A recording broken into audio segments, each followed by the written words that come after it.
तितकी पैशाची गरज आहे. मग पुण्य कशाला लागतं? काय कारण आहे पुण्याचं? पुण्याचं कारण आहे महाराज, हायवे रोड असावा. ऐका बरं सगळ्यांनी, हायवे रोड असावा, ऐन 25च्या घरातलं पोरगा असावं, ऐन 25च्या, आणि बाईकवरती म्हणजे मोटरसायकलवरती चालत असावं, आणि चालता चालता एखादी ट्रक समोरून यावी आणि त्याची धडक व्हावी. आता कोण्या लेकराचं होऊ नये, फक्त उदाहरण म्हणून घ्या. त्याला ॲक्सिडेंट हॉस्पिटलमध्ये ॲडमिट केलेलं असावं आणि मायबाप त्याच्या जवळ बसलेले असावे. खरं सांगू, आई काय करते माहिती आहे का? संत भगवान बाबाचा फोटो घेते आणि पाण्यामध्ये ठेवते. बाबा बघा माझ्या लेकराकडे, डॉक्टरने सांगितलंय 24 तासाची मुदत आहे. 24 तासानंतर पोराने जर डोळे उघडले तर तुमचं, आणि नाही उघडले तर देवाचं. बाबा जर पोराने डोळे नाही उघडले ना तर तुमचा फोटो पाण्यातून काढणार नाही. काय श्रद्धा असेल महाराज?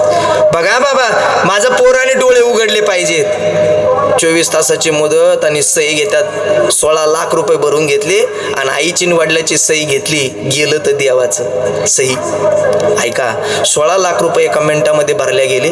भगवान बाबाचा फोटो पाण्यामध्ये टाकलेला आहे आणि प्रार्थना भगवान बाबाची चालू आहे, बाबा माझ्या मुलाला वाचवा. 24 तास 25 तास उलटून गेले आणि दुसऱ्या सेकंदाला मायबाप त्या पोराने डोळे उघडले. त्या पोराने डोळे उघडले. त्या पोराने डोळे उघडल्याबरोबर मायबापाला आनंद झाला. बाबाची मूर्ती पाण्यातली बाहेर काढली. बाबा माझ्या मुलाला वाचवलं. खूप उपकार झाले, विसरणार नाही बाबा, कधी विसरणार नाही.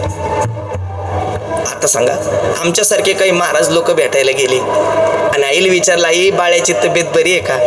आई काय सांगते माहितीये का?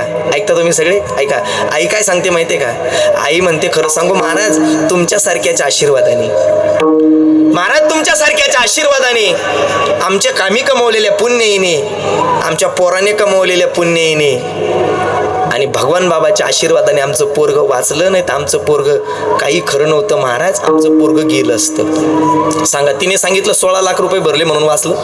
नाही. असे किती 16 लाख रुपये भरून गेले महाराज? त्याला कृपेशिवाय पर्याय नाही, त्याला पुण्याईशिवाय पर्याय नाही. त्याला जिवंत पुण्य माणसाचं असणं गरजेचं आहे. पुण्य असलं पाहिजे.